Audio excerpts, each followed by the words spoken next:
Hello everyone, welcome to 360 Tamil. இன்னைக்கு இந்த வீடியோல நம்ம எந்த படத்தோட எக்ஸ்பிளனேஷன் பத்தி பார்க்க போறோம்னா, தெலுங்குல இந்த வருஷம் வெளியான மை நேம் இஸ் ட்ருதி அப்படின்ற படத்தை பத்தி தான் பார்க்க போறோம். இந்த படத்துல அன்ஷிகா முத்துவானி தான் லீட் ரோல் பண்ணிருப்பாங்க. இது ஒரு பக்காவான சஸ்பென்ஸ் த்ரில்லர் படம்னு சொல்லலாம். நீங்க எதிர்பார்க்காத நிறைய ட்விஸ்ட் அண்ட் டர்ன்ஸ்லாம் இந்த படத்துல வரும். இந்த படத்தோட எக்ஸ்பிளனேஷனுக்குள்ள போறதுக்கு முன்னாடி இந்த வீடியோக்கு ஒரு லைக்க போட்டுருங்க. நீங்க போடுற லைக் மூலியமா இந்த வீடியோ நிறைய பேர்கிட்ட கொண்டு போய் சேர்க்கப்படும். இப்ப டைம் வேஸ்ட் பண்ணாம நம்ம நேரடியா படத்தோட ஃபுல் எக்ஸ்பிளனேஷனுக்குள்ள போயிடலாம். படத்தோட ஸ்டார்டிங் சீனே கிரண் அப்படின்ற ஒருத்தங்களை காட்டுறாங்க.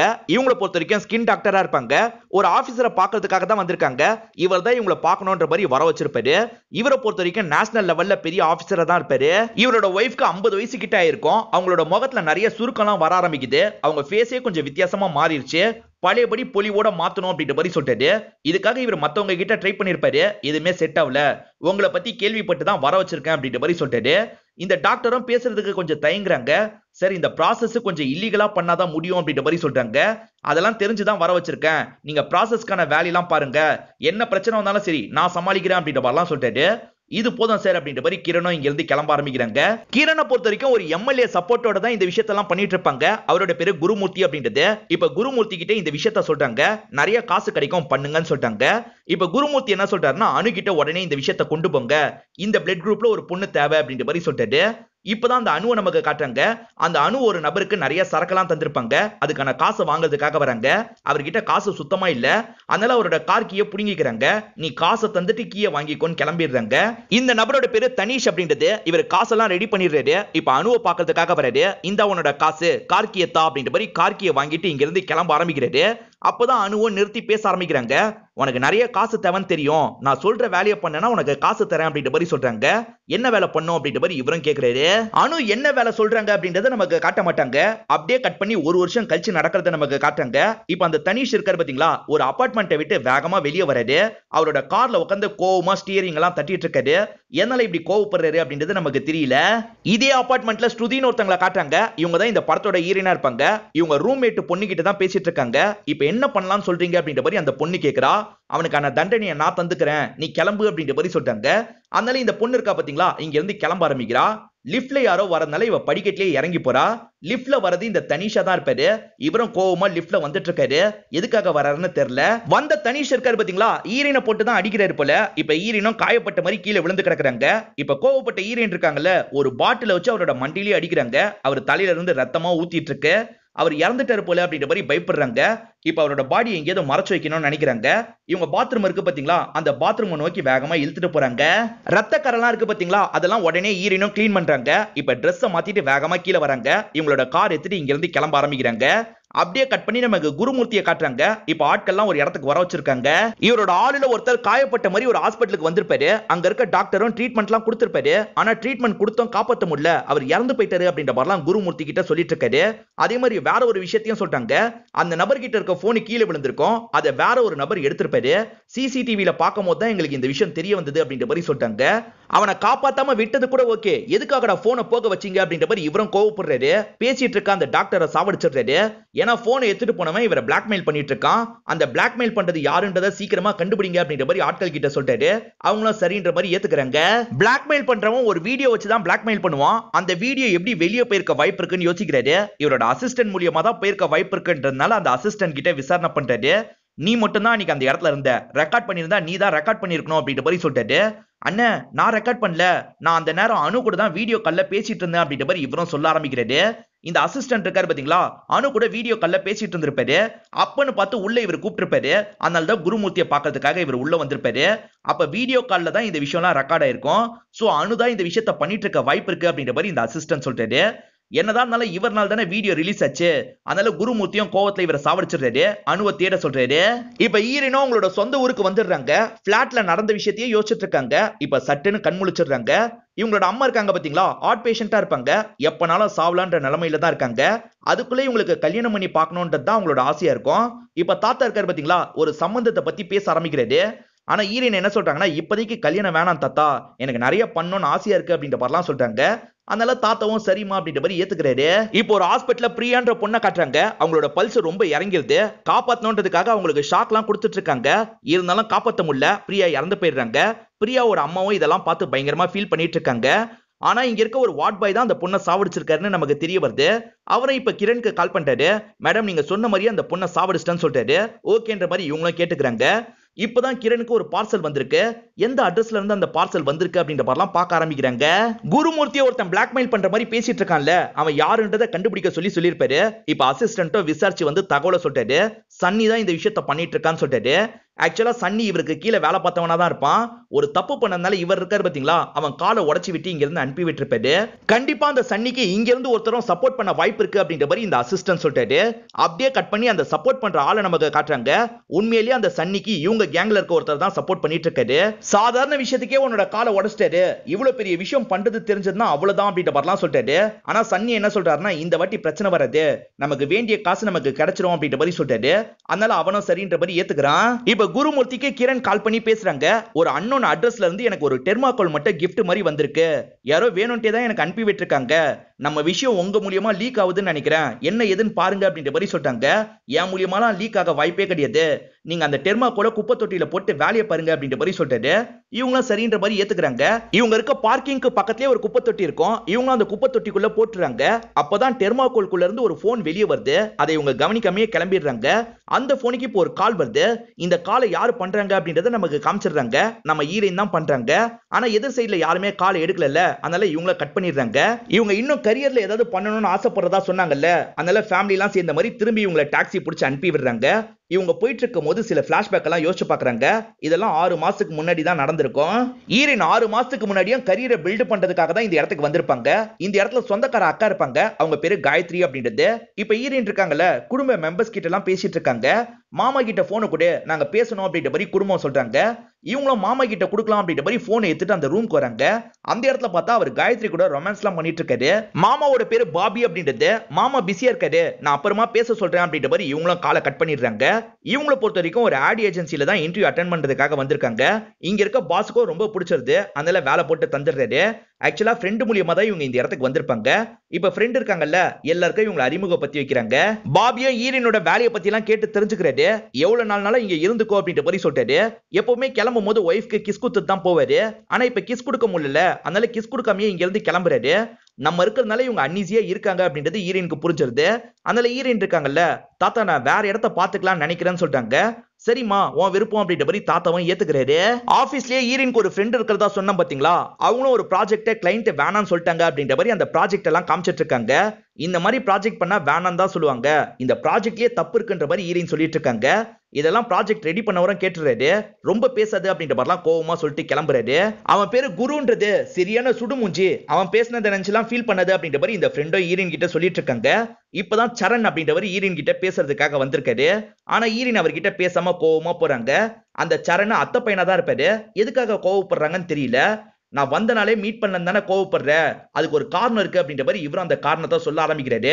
ஆக்சுவலா இவங்க ஊருக்கு வந்தோடனே பிக்கப் பண்றதுக்காக கார் எடுத்துட்டு கிளம்பி இருப்பாரு. ரிவர்ஸ் எடுக்கும் போது வேற ஒரு கார்ல இடிச்சிருவாரு. அவங்கள பொறுத்த வரைக்கும் கவுன்சிலர் ஒய்ஃபா இருப்பாங்க, அதனால கம்ப்ளைண்ட் பண்ணி 2 நாள் இவரை ஜெயில இருக்க வச்சிருவாங்க. இதுதான் நடந்தது அப்படின்ற மாதிரி புரிய வைக்கிறாரு. இவங்களும் ஃப்ரெண்டு கிட்ட இவன் தான் என்னோட அத்தை பையன் அப்படின்ற மாதிரி சொல்றாங்க. இப்ப அவர் கூட கார்ல ஏறி கிளம்ப ஆரம்பிக்கிறாங்க. இது எல்லாத்தையும் யோசிச்சு பார்த்துக்கிட்டே தான் ஹீரோயின் வந்துட்டு இருந்திருப்பாங்க. இப்ப டிரைவர் இருக்கார்ல, வண்டியில ப்ராப்ளம் மேடம், சரி பண்றதுக்கு கொஞ்சம் நேரம் ஆகும், சாப்பிடணும்னா சாப்பிட்டுக்கோங்க அப்படின்ற மாதிரி சொல்லிட்டாரு. இல்ல நீங்க சரி பண்ணுங்க, நான் வெயிட் பண்றேன் அப்படின்ற மாதிரி இவங்களும் வெயிட் பண்றாங்க.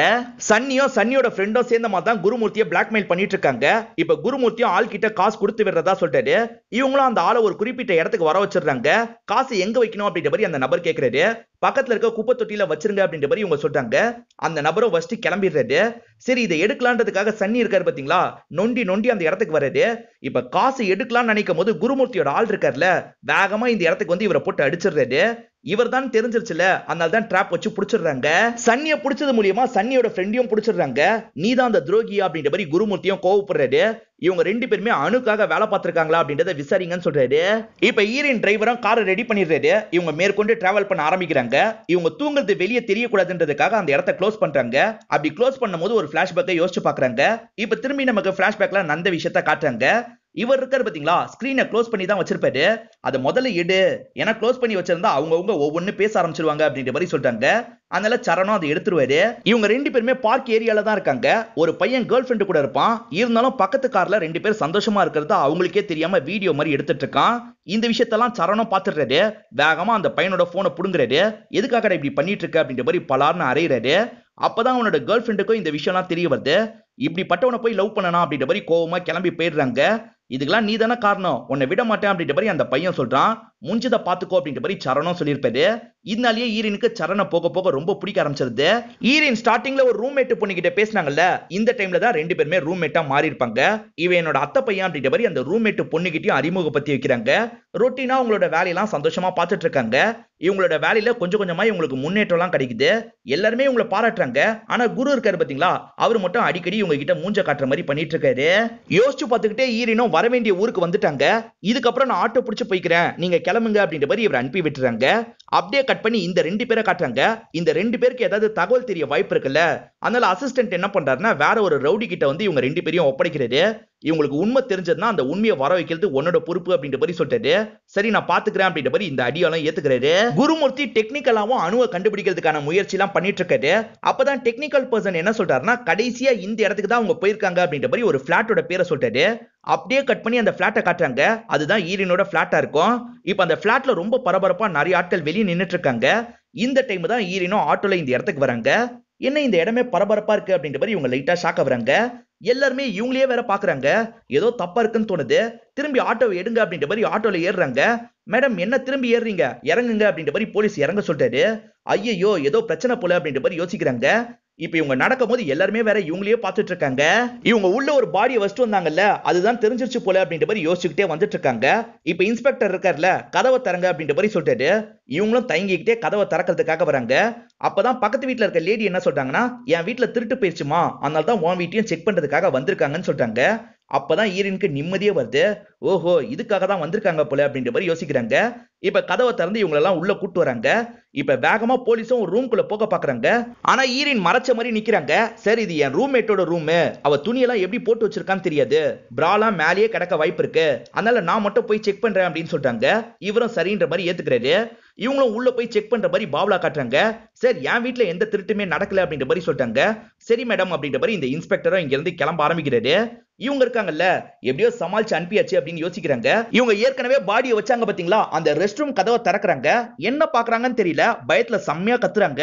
என்ன இவங்க கத்துறாங்க அப்படின்ற மாதிரி இன்ஸ்பெக்டர் இருக்காரு பாத்தீங்களா, திரும்பி இவங்களோட பிளாட்டை நோக்கி நடந்து வராரு. என்னாச்சு அப்படின்ற மாதிரி கேக்குறாரு. அங்க பாருங்க சார் அப்படின்ற மாதிரி இவங்களும் காட்டுறாங்க. இவரும் அந்த இடத்துல பாக்குறாரு. அந்த இடத்துல பார்த்தா ஒரு லேடியோட பாடி இருக்கு. அந்த லேடி யாருன்னு பாத்தீங்கன்னா அணுவா தான் இருப்பாங்க. ஈரின் அந்த இடத்துல ஒரு ஆணோட பாடியை தான் வச்சிருப்பாங்க. அங்க எப்படி அணுவோட பாடி வந்தது அப்படின்ற ஒரு கேள்வியோடய நமக்கு இந்த இடத்துல இன்டர்வியூல போடுறாங்க. ஒரு வீட்ல இந்த மாதிரி பாடி கிடைச்சிருக்கிறதுனால இது பெரிய இஷ்யூவா மாறிடுது. மீடியாட்கள்லாம் மொத்தமா அந்த இடத்துக்கு வந்து கவர் பண்ணிட்டு இருக்காங்க. அது மூலியமா இந்த விஷயம் குருமூர்த்திக்கும் தெரிய வந்தது. இந்த ஸ்கின் மாஃபியாவை பொறுத்த வரைக்கும் குருமூர்த்திக்கு மேல ஒருத்தர் இருப்பாரு, அவர் தான் ஹோம் மினிஸ்டர். ஹோம் மினிஸ்டரும் இது சம்பந்தமா பேசணும், உடனே என்னோட இடத்துக்கு வான சொல்லிட்டாரு. குருமூர்த்தியும் சரின்னு ஏத்துக்கிறாரு. இவங்க பேசுற இடத்துல கமிஷனரா இருக்காரு. கமிஷனரும் இவங்களோட ஆளா தான் இருப்பாரு. இப்ப மேற்கொண்டு என்ன பண்றது அப்படின்ற மாதிரிலாம் யோசிச்சுட்டு இருக்காங்க. இந்த கேஸ்ல மேற்கொண்டு என்ன விசாரணை நடந்தாலும் சரி, லைவ்ல நம்ம அந்த விஷயத்தை பார்க்கணும், ஏற்பாடு பண்ணு அப்படின்னு கமிஷனர் கிட்ட சொல்லிட்டாங்க. இந்த கேஸை விசாரிக்கிறதுக்காக ரஞ்சித் அப்படின்ற ஒருத்தர் தான் அந்த ஸ்பாட்டுக்கு வந்திருக்காரு. இவரை பொறுத்த வரைக்கும் ரொம்ப நேர்மையானவரா இருப்பாரு. இப்பதான் அந்த இடத்துக்கு வந்து அணுவோட பாடியை பாக்குறாரு. போஸ்ட்மார்ட்டத்துக்கு ஏற்பாடு பண்ணுங்கன்னு சொல்லிட்டாரு. இப்ப கமிஷனர் கிட்ட இருந்து ரஞ்சித்துக்கு கால் வருது. இந்த கேஸ் விஷயமா நீங்க யார்கிட்ட விசாரணை பண்ணாலும் சரி, அந்த வீடியோ உடனே எனக்கு வரணும்னு சொல்லிட்டாரு. இவரும் சரின்னு ஏத்துக்கிறாரு. ஈரின் அந்த கேஸ்ல மாட்டிருக்காங்க அப்படின்ற மாதிரி நியூஸ்ல வந்துரும். அதை பார்த்து அம்மாக்கு உடம்பு முடியாம போயிடும். அம்மா இப்ப சீரியஸான கண்டிஷன்ல ஹாஸ்பிட்டல்ல தான் இருக்காங்க. தாத்தா என்ன சொல்றாருன்னா, இந்த விஷயம் ஈரினுக்கு தெரிய வேணாம் அப்படின்ற மாதிரிலாம் பாபி கிட்ட சொல்லிட்டு இருக்காரு. போலீஸும் அந்த அபார்ட்மெண்ட் சிசிடிவி ஃபுட்டேஜ் எல்லாம் செக் பண்ணி பாக்குறாங்க. அப்பதான் தனிஷும் அணுவும் கீழே வச்சு சண்டை போட்டுக்கிறதுலாம் தெரியுது. இந்த விஷயத்தெல்லாம் அந்த இன்ஸ்பெக்டரா கவனிச்சு ரஞ்சித் கிட்ட சொல்றாரு. அப்படியே கட் பண்ணி ஸ்டார்டிங்ல காமிச்ச நபரை நமக்கு காட்டுறாங்க. இவர்கிட்ட ஹெல்ப் கேட்டு தான் கிரண் வந்திருக்காங்க. சார் இந்த நெட்வொர்க் மாட்டுச்சுன்னா நீங்களும் மாட்டுவீங்க, ப்ளீஸ் சார் உங்க சைட்ல இருந்து ஏதாவது பண்ணுங்க அப்படின்ற மாதிரி சொல்றாங்க. கவலையே படாதீங்க, என் சைட்ல இருந்து என்ன பண்ணுமோ நான் அதை பாத்துக்கிறேன் அப்படின்ற மாதிரி சொல்றாரு. தனிஷும் அணுவும் சண்டை போட்ட மாதிரி ஒரு ஃபுட்டேஜ் கிடைச்சிருக்கு பாத்தீங்களா, அது மூலியமா தனிஷ் கிட்ட விசாரணை பண்ணோம் அப்படின்னு யோசிக்கிறாங்க. அவன் ஒரு ட்ரக் அடிக்ட் அப்படின்றது ரஞ்சித்துக்கு தெரிய வருது. சோ பார்ல எல்லாம் செக் பண்ணி பாருங்க அப்படின்ற மாதிரி இவரும் ஆட்கள் கிட்ட எல்லாம் சொல்லிடுறாரு. அந்த மாதிரி ஆட்களும் செக் பண்ணிட்டு இருக்காங்க. இப்போ ஒரு பார்ல தான் தனிஷ் சரக்கு வச்சிட்டு இருக்காரு. இந்த இன்ஸ்பெக்டரும் அந்த இடத்துக்கு வந்து லாக் பண்ணிட்டாரு. சார் நான் காசு கூட தந்துடுறேன், என்னை விட்டுருங்க அப்படின்ற மாதிரி அவன் சொல்றான். ஓஹோ, கொலை பண்ணிட்டு காசு தருவியான்னு கேக்குறாரு. எது கொலையா? நான் ட்ரக்குக்காக பிடிக்க வந்தீங்கன்னு நினைச்சேன்னு சொல்றான். வாடா ஸ்டேஷனுக்கு அப்படின்ற மாதிரி இன்ஸ்பெக்டரும் இழுத்துட்டு வந்துடுறாரு. சார் நான் உண்மையா எந்த தப்பும் பண்ணல அப்படின்ற மாதிரி தனிஷ் சொல்றாரு. சரி எதுக்காக அந்த நாள் நீ இந்த அபார்ட்மெண்ட்டுக்கு போன அதை சொல்லு அப்படின்னு ரஞ்சித் கேட்கறாரு. இந்த இடத்துல தான் இவர் பிளாஷ்பேக்க சொல்றாரு. ஆக்சுவலா அனு இவர்கிட்ட ஒரு வேலையை கொடுத்தாங்கல்ல, என்ன வேலை அப்படின்றத இப்பதான் நமக்கு காட்டுறாங்க. பிரியா அப்படின்ற ஒரு பொண்ணை லவ் பண்ணி நீ வலையில வீழ்த்தணும், அதுக்கப்புறம் நான் சொல்றத பண்ணணும்னு சொல்லியிருப்பாங்க. இவர் இருக்காரு பாத்தீங்களா, அந்த பிரியா கிட்ட சாமர்த்தியமா பழக ஆரம்பிச்சிருப்பாரு.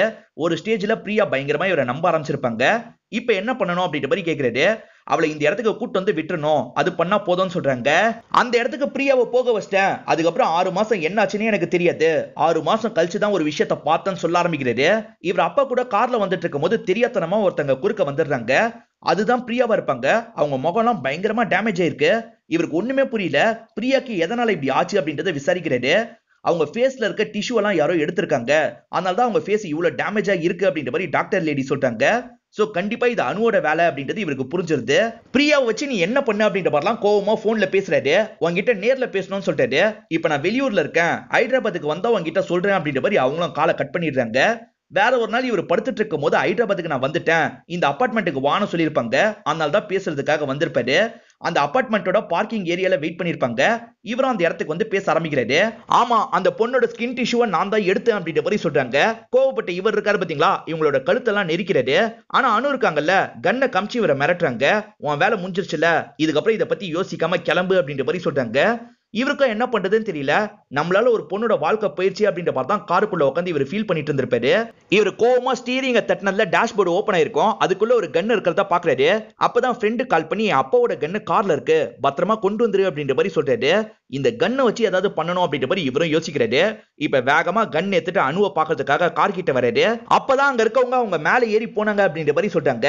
இவரும் ரெஜிஸ்டர்ல செக் பண்றாரு. 501க்கு தான் போயிருக்காங்க அப்படின்ற மாதிரி போட்டிருக்கு. இவரும் வேகமா 501க்கு வராரு. அந்த இடத்துல பார்த்தா அந்த ரூம் பூட்டி இருக்கிறது தெரியுது. ஒரு வாரத்துக்கு மேல இதை பூட்டி தான் இருக்கு தம்பி அப்படின்ற மாதிரி பக்கத்துல இருக்கவர் சொல்றாரு. இதனால இவரும் அவங்களை மிஸ் பண்ணிருப்பாரு, அங்க இருந்து கிளம்பி போயிருப்பாரு. மத்தபடி எனக்கு எதுவுமே தெரியாது அப்படின்ற மாதிரி சொல்றாரு. ஈரின் இன்னும் இங்க தானே இருக்காங்க, அதனால பாபியும் காயத்ரியும் பேசுறதுக்காக ஸ்டேஷனுக்கு வந்துடுறாங்க. அவன் எந்த தப்பும் பண்ணிருக்க மாட்டா, எதுக்காக இப்படி பண்றீங்க அப்படின்ற மாதிரி கேட்டுட்டு இருக்காரு. விசாரணை முடிகிற வரைக்கும் யாரையும் அனுப்ப முடியாது, நீங்க கிளம்புங்க அப்படின்ற மாதிரி இன்ஸ்பெக்டர் அனுப்பி விடுறாரு. இப்பதான் ஈரின் கிட்ட விசாரிக்கிறதுக்காக ரஞ்சித் வந்துடுறாரு. அன்னைக்கு ஏதோ உங்க வீட்டுல நடந்திருக்கு, என்ன நடந்தது அப்படின்றத மறைக்காம சொல்லுங்க அப்படின்னு கேக்குறாரு. இவங்களும் இந்த இடத்துல சொல்ல ஆரம்பிக்கிறாங்க.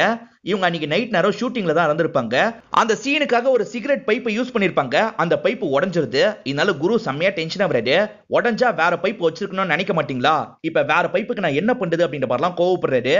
குறிப்பா ஈரின் மேலதான் கோவப்படுறாரு. சீக்கிரமா ஏற்பாடு பண்ணி வைங்க அப்படின்ற மாதிரி அங்க இருந்து தள்ளி போயிடுறாரு. இவங்களும் ஏற்பாடு பண்ணணும்னு யோசிக்கிறாங்க. தாத்தாவோட பைப் இவங்க வீட்டுல இருக்கும், நான் அதை போய் எடுத்துட்டு வரேன் அப்படின்ற மாதிரி இங்க இருந்து கிளம்புறாங்க. ரூம்மேட் கிட்ட என்ன சொல்லி வச்சிருப்பாங்கன்னா, நான் காலையில தான் வருவேன்னு சொல்லி வச்சிருப்பாங்க. ஆனா இப்ப நைட்டே வீட்டுக்கு வந்துடுறாங்க. இவங்க உள்ள நுழையும் போது டிவி வால்யூம் அதிகமா வச்ச மாதிரி இருக்கு. என்ன இவ்வளவு அதிகமா வால்யூம் வச்சிருக்கா அப்படின்ற மாதிரி யோசிச்சுக்கிட்டே இவங்க ரூமை நோக்கி வராங்க. அந்த இடத்துல பார்த்தா ரூம்மேட்டும் சரணும் ஒன்னா இருக்காங்க.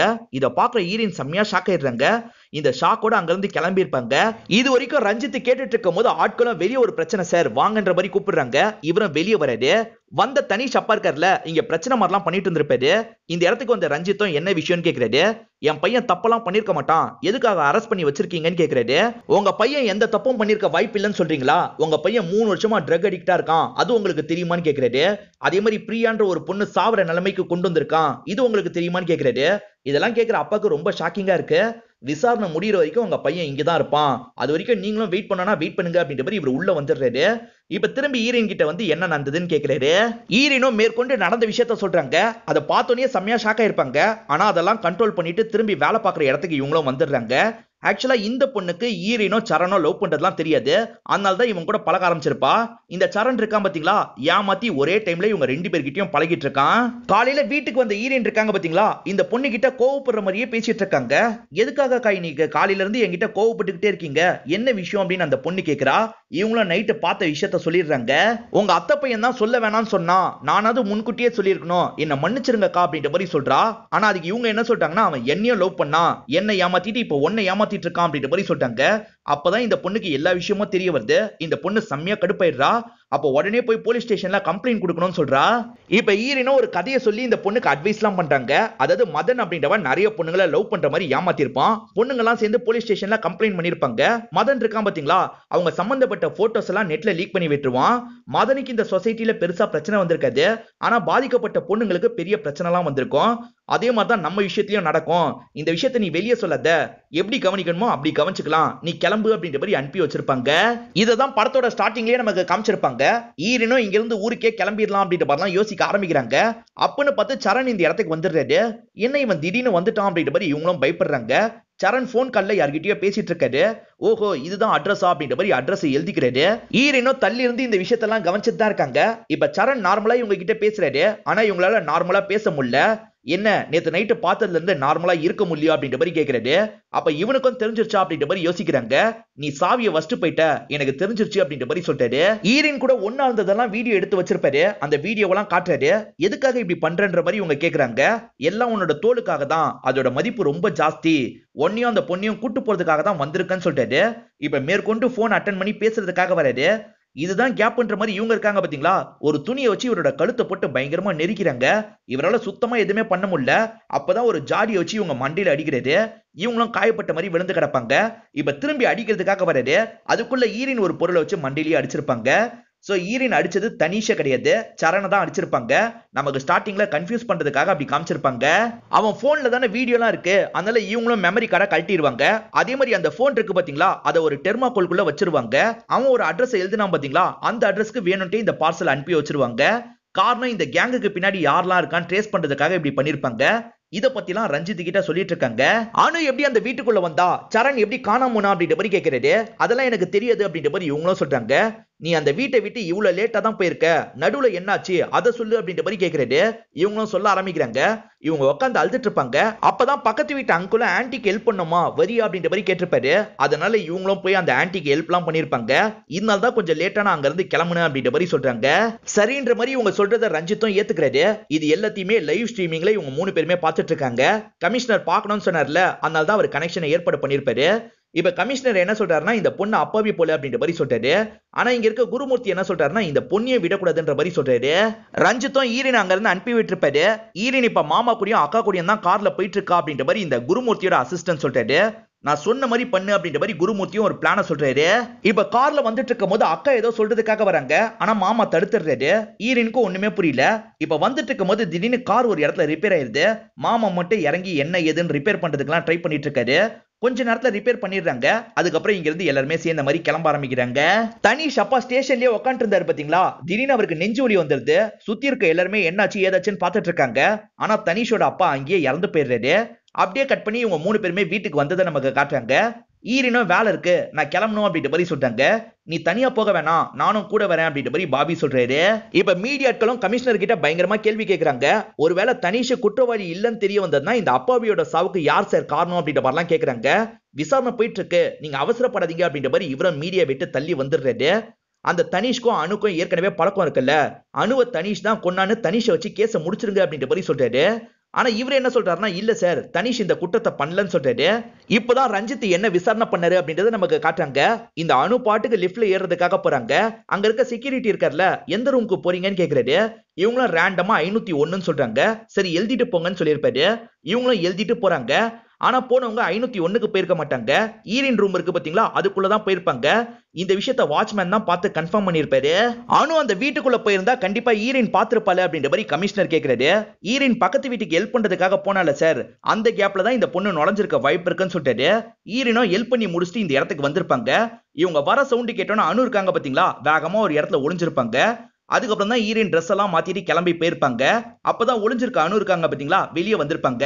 சரண் இறந்து போயிட்டான் அப்படின்ற மாதிரி தான் ஈரின் கிளம்பி இருப்பா. ஆனா சரண் உயிரோட இருந்திருக்கான், அனு தான் எழுப்பி விட்டுருக்கா. அதுக்கப்புறம் இவங்க 2 பேருக்குள்ள வாக்குவாதம் சண்டையா மாறி இருக்கு. அதனால தான் சரண் அணுவை சாவடிச்சு அந்த இடத்துல லாக் பண்ணிருக்கான். அதுக்கப்புறம் கதை வழியா போக முடியாததுனால தான் அவன் தொங்கி இறங்கி இருக்கான் அப்படின்னு சொல்றாரு. சிசிடிவில ஃபுட்டேஜ் இருக்கு அப்படின்ற மாதிரி காட்டுறாரு. அதே மாதிரி இவங்க 2 பேருமே ஸ்கின்னுக்காக தான் சரி இந்த விஷயத்த பண்ணிருக்காங்க, யாரோ ஒருத்தருக்காக தான் வேலை பாக்குறாங்க அப்படின்ற மாதிரி சொல்றாரு. யாருன்னு நீங்க நினைக்கிறீங்க அப்படின்ற மாதிரி கமிஷனர் கேக்குறாரு. எனக்கு குருமூர்த்தி மேலதான் சந்தேகமா இருக்கு, நான் விசாரணை பண்ணும் அப்படின்னு சொல்றாரு. அவர்கிட்ட எல்லாம் விசாரணை பண்ண முடியாது, நீங்க தேவையில்லாம ரொம்ப யோசிக்காதீங்க, இந்த கேஸை இப்படியே முடிச்சிருங்க அப்படின்ற மாதிரி சொல்றாரு. இதனால இவருக்கு கமிஷனர் மேலயும் லைட்டா டவுட் வருது. மேற்கொண்டு கமிஷனர் இருக்காரு பாத்தீங்களா, அந்த தனிஷை வச்சே கேஸ முடிச்சிடலாம்னு நினைச்சிருக்காரு. இப்ப கிரணுக்கு கால் பண்ணி அந்த பெரியவர் பேசுறாரு. இதுக்கப்புறம் எந்த பிரச்சனையும் வராது, கேஸ் முடிஞ்சிருச்சு அப்படின்ற மாதிரி சொல்றாரு. ஈரனும் பாபியும் சேர்ந்த மாதிரி கார்ல வந்துட்டு இருக்காங்கல்ல, அப்பதான் குருமூர்த்தியோட ஆட்கள் இருக்காங்க பாத்தீங்களா, பின்னாடியே இவங்களை ஃபாலோ பண்ணி வந்துட்டு இருக்காங்க. இப்ப ஈரன் என்ன கேக்குறாங்கன்னா, அக்கா ஏதோ சொல்ல வந்தாங்க, நீங்க தத்தீங்கல்ல, என்ன விஷயம் அப்படின்ற மாதிரி கேக்குறாங்க. உன் அம்மா உடம்பு முடியாம ஹாஸ்பிட்டல்ல தான் இருக்காங்க, அதுதான் அக்கா சொல்றதுக்காக வந்தா அப்படின்ற மாதிரி சொல்றாரு. இதை கேட்டோன்னே இவங்களும் ஃபீல் பண்ணி அழுகுறாங்க. இவரா இருந்தாலும் ஒரு இடத்துல காரை நிறுத்திடுறாரு. அப்பதான் இவங்க நிறுத்தினோன்னா பின்னாடி வரவங்களும் நிறுத்துறாங்க. யாரா இவங்க அப்படின்ற மாதிரி இவரும் இறங்கி பேசுறதுக்காக வராரு. அதுக்குள்ள அவங்க இருக்காங்க பாத்தீங்களா, கார் எடுத்துட்டு கொஞ்சம் முன்னாடி போயிடுறாங்க. இந்த கேஸ்ல சம்பந்தப்படுற யாரெல்லாம் குருமூர்த்தி கூட லிங்க்ல இருக்காங்கன்றத பாருங்கன்ற மாதிரி ரஞ்சித் சொல்லியிருப்பாரு. இப்ப அசிஸ்டன்டான இன்ஸ்பெக்டரும் பாக்குறாரு. ஒரு பேரை பார்த்தோன்னா லைட்டா இவர் ஷாக்க வராரு. திரும்பியும் பாபி கார்ல வந்து ஏறுறாரு. இப்பதான் ஈரனும் பாபி கிட்ட சில விஷயங்களை சொல்ல ஆரம்பிக்கிறாங்க. அப்பதான் ஈரன் பண்ண விஷயத்தெல்லாம் நமக்கு தெளிவா காட்டுறாங்க. ஈரன் சரண பாத்ரூம்ல லாக் பண்ணி வச்சிருப்பாங்க. அந்த பாட்டிக்கு ஹெல்ப் பண்ணிட்டு திரும்பி ரூம்குள்ள வந்திருப்பாங்க. அப்பதான் அனு இந்த இடத்துக்குள்ள நுழைஞ்சி இவங்களை மிரட்டி இருப்பாங்க. அணுவும் சரணும் சேர்ந்துதான் இவங்க ரெண்டு பேரையும் தூக்கிட்டு போறதுக்காக வந்திருப்பாங்க. கையில இருக்க ரத்தத்தை எல்லாம் வாஷ் பண்ணு, சீக்கிரமா நம்ம கிளம்பணும் அப்படின்ற மாதிரி அனு சொல்லிடுறாங்க. அதனால ஈரன் இருக்காங்க பாத்தீங்களா, வாஷ் பண்றதுக்காக அந்த இடத்துக்கு வந்துடுறாங்க. இந்த கேப்ல அனு ட்ரக் எல்லாம் எடுத்துட்டு இருக்காங்க. இதுதான் கேப்ன்ற மாதிரி ஈரன் இருக்காங்கல்ல, ஒரு ராடை வச்சு மண்டிலேயே அடிச்சிடுறாங்க. இப்ப திரும்ப திரும்ப அடிச்சு அணுவை சாவடிச்சிடுறாங்க. இப்ப ஈரனும் ட்ரெஸ் எல்லாம் மாத்திட்டு கார் கிட்ட வராங்க. அந்த இடத்துல தான் ரூம்மேட்டா மயக்கம் பண்ணி வச்சிருக்காங்க. இவங்க ரெண்டு பேரையும் ஒரே சமயத்துல தூக்கிறதுக்காக தான் அந்த ரெண்டு பேர் வந்திருப்பாங்க. இப்ப ஈரன் இருக்காங்கல்ல, இந்த ரூம்மேட்டோட கட்டெல்லாம் கழட்டி விட்டுறாங்க. இந்த ட்ரெஸ்ஸை போட்டு நான் சொல்ற மாதிரி நீ பண்ணு அப்படின்ற மாதிரி சொல்றாங்க. ஈரன் என்ன பண்ணிருப்பாங்கன்னா, ஒரு புர்காவை போட்டு திரும்பி இந்த இடத்துக்கே வந்துடுறாங்க. சரண் சாகலன்றது இவங்களுக்கு நல்லாவே தெரியும். இப்ப சரண் இருக்கிற இடத்துக்கு வந்துடுறாங்க. சரண மயக்கத்துல இருந்து எழுப்பி விட்டுறாங்க. இப்ப சரணை வச்சே அந்த இடத்தெல்லாம் கிளீன் பண்ண விடுறாங்க. ஏன்னா இவங்க மாட்டக்கூடாதுல, அதுக்காக தான் இந்த மாதிரி பண்றாங்க. அவரும் அந்த இடத்துல கிளீன் பண்ற வேலையெல்லாம் முடிச்சிடுறாரு. அதுக்கப்புறம் இவங்க இருக்காங்கல்ல, நிறைய ட்ரக் எல்லாம் எடுக்க வைக்கிறாங்க. இவரும் நிறைய ட்ரக் எடுத்துடுறாரு. அதுக்கப்புறம் நீ சைட்ல குதிச்சு போன்ற மாதிரி சொல்லியிருப்பாங்க. இவரும் குதிச்சு போயிருப்பாரு. அப்படிதான் இவர் ஹாஸ்பிட்டல் வந்து சேர்ந்திருப்பாரு. ஈரன் பவுடர் எடுக்க வச்சாங்க பாத்தீங்களா, அந்த பவுடர்ல ஒன்னு மிக்ஸ் பண்ணிருப்பாங்க. அது கொஞ்சம் கொஞ்சமா அவரை சாவடிக்கும். அவர் ஹாஸ்பிட்டலுக்கு ரீச் ஆகும் போது இவங்களும் புர்கா போட்டு பாக்குறதுக்காக வந்துடுறாங்க. சரணுக்கு தெரிஞ்ச ஒருத்தன் தான் வேகமா ஆபரேஷன் தியேட்டருக்குள்ள கூட்டு போயிட்டு இருக்கான். அப்பதான் சரணோட போன் தெரியாம கீழே விழுந்திருக்கும். அந்த போனை தான் சன்னி எடுத்திருப்பாரு. இந்த விஷயத்தெல்லாம் தள்ளி இருந்து ஈரன் கவனிச்சுட்டு தான் இருந்திருப்பாங்க. ஈரன் அபார்ட்மெண்ட்டுக்கு பயந்துகிட்டே வந்த மாதிரி காமிச்சாங்க பாத்தீங்களா, அது எல்லாமே நம்மளை ஏமாத்துறதுக்காக தான் அப்படி காமிச்சிருப்பாங்க. மத்தபடி அங்க அணுவை பார்த்து கத்துறது தான் இவங்க பிளானா இருக்கும். அதே மாதிரி கத்திருப்பாங்க. அதுக்கப்புறம் தான் இந்த விசாரணை எல்லாம் நடக்க ஆரம்பிச்சிருக்கும். நீங்களும் அந்த கேங்ல ஒருத்தர்னு எனக்கு தெரியும் மாமா அப்படின்ற மாதிரி சொல்றாங்க. குருமூர்த்தி கிட்ட இருந்து இவருக்கு கால் வரும். அந்த விஷயத்தை ஈரன் பார்த்திருப்பாங்க. அப்படிதான் ஈரன் கண்டுபிடிச்சிருப்பாங்க. இப்பதான் மாமாவோட பிளாஷ்பேக் நமக்கு காட்டுறாங்க. மாமா அவருக்காக தான் வேலை பார்ப்பாரு. உன் வீட்டுல ஒரு பொண்ணு இருக்கல்ல, அந்த பொண்ணோட டிஷ்யூ மேட்ச் ஆகுது அப்படின்ற மாதிரி சொல்றாங்க. இவரும் முதல்ல தயங்குறாரு. சரி காசு நிறைய தராங்கன்றதுனால இவரும் ஏத்துருப்பாரு. சோ இவரும் அந்த கேங்ல ஒருத்தரா இருந்து இந்த விஷயத்தெல்லாம் பண்ணிருப்பாரு. இவ்வளவு தெரிஞ்சதுக்கு அப்புறமும் உன்னை விடக்கூடாது அப்படின்ற மாதிரி மறைச்சு வச்சிருக்க கன்னை எடுக்கலாம்னு நினைக்கிறாரு. பார்த்தா அந்த இடத்துல கன்னை காணோம். அந்த கன்னு என்கிட்ட தான் இருக்கு அப்படின்னு ஈரன் சொல்றாங்க. ஆக்சுவலா இவர் வந்துட்டு இருக்கும் போது காரை ரிப்பேர் பண்ற மாதிரி இறங்கினாரு பாத்தீங்களா, அப்ப வேற ஒரு கார் கிட்ட ஹெல்ப் கேட்கிற மாதிரி போயிட்டு குருமூர்த்தியோட ஆளு கிட்ட ஒரு கன்னை வாங்கியிருப்பாரு. இந்த விஷயத்தெல்லாம் கார்ல உட்காந்துக்கிட்டே ஈரன் கவனிச்சிருப்பாங்க. ஈரனை குருமூர்த்தியோட ஆளுங்க கிட்ட ஒப்படைக்கிறது தான் இவரோட வேலையா இருக்கும். அந்த ஆளுங்க பக்கத்துல தானே இருக்காங்க, அந்த இடத்துக்கு போங்கன்ற மாதிரி ஈரனும் மிரட்டுறாங்க. இவரும் ஆளுங்க இருக்கிற இடத்துக்கு வராது. ஈரன் இருக்காங்கல்ல, சடனா அந்த ஆளுங்க எல்லாரையும் ஷூட் பண்றாங்க. அதே மாதிரி வேணும்ட்டே கன்னை கீழே போட்டுறாங்க. இது தெரியாம இவரும் வேகமா கன் எடுக்கிறாரு. இவங்களை ஷூட் பண்ண பாக்குறாரு. அப்பதான் கன்ல புல்லட்லாம் காலி அப்படின்றது பாபிக்கு தெரிய வருது. இப்ப பாபி கையில கன் இருக்கிறதுனால பாபி தான் நம்மள ஷூட் பண்ணிருக்கான் அப்படின்ற மாதிரி ஆட்கள் தப்பா புரிஞ்சுக்கிறாங்க. அங்க இருந்து பாபியை ஷூட் பண்ணி காலி பண்ணிடுறாங்க. அதே சமயம் ஈரனையும் ஷூட் பண்றதுக்காக அந்த அசிஸ்டன்ட் வராரு. குருமூர்த்தி கூட பாபியும் டச்ல இருக்கிறது கொஞ்ச நேரத்துக்கு முன்னாடி தான் இவங்களுக்கு தெரிய வந்திருக்கும். அதனால போலீஸ் இருக்காங்கல்ல, வேகமா இந்த ஸ்பாட்டுக்கு வந்துருவாங்க. குருமூர்த்தியோட ஆளை காலி பண்ணிடுறாங்க. ஈரனை நல்லபடியா காப்பாத்திடுறாங்க. ஈரன் பாபில இருந்து எல்லாரையும் பிளான் பண்ணி தான் சாவடிச்சிருக்காங்க அப்படின்றது இந்த ரஞ்சித்துக்கு நல்லாவே தெரியுது. நீ தான் இதெல்லாம் பண்ணிருக்கன்னு எனக்கு தெரியுமா, உன்கிட்ட அந்த குருமூர்த்திக்கு எதிராக எவிடன்ஸ் இருந்தா என்கிட்ட தா, நான் கண்டிப்பா அவருக்கு தண்டனை வாங்கி தரேன் அப்படின்ற மாதிரி சொல்றாரு. இவர் நேர்மையானவர் அப்படின்றது ஈரனுக்கும் தெரியுது. அந்த எவிடன்ஸை எங்க மறைச்சு வச்சிருக்காங்களோ அந்த இடத்த சொல்லிடுறாங்க. இப்ப இவர் இருக்காரு பாத்தீங்களா, அந்த இடத்துக்கு வந்து அந்த எவிடன்ஸ் எடுத்துறாரு. அது ஒரு மெமரி கார்டா தான் இருக்கும். தோல் எடுக்கிறதுக்காக நிறைய பொண்ணுங்களை ஒரு இடத்துல வச்சிருப்பாரு. அந்த இடத்துல இவர் நிக்கிற மாதிரி தான் அந்த ஃபுட்டேஜ்ல இருக்கும். அந்த ஃபுட்டேஜ் வச்சு குருமூர்த்தியை லாக் பண்ணிடுறாரு. குருமூர்த்தி மூலியமா ஒவ்வொருத்தரா மாட்ட போறாங்க அப்படின்ற மாதிரி நமக்கு காமிச்சு படத்தை முடிச்சிடுறாங்க.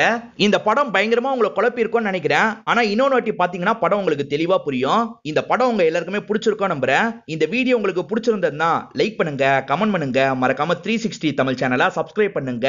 தொடர்ச்சியா இந்த மாதிரி வீடியோக்கள் வந்துகிட்டே தான் இருக்கும்.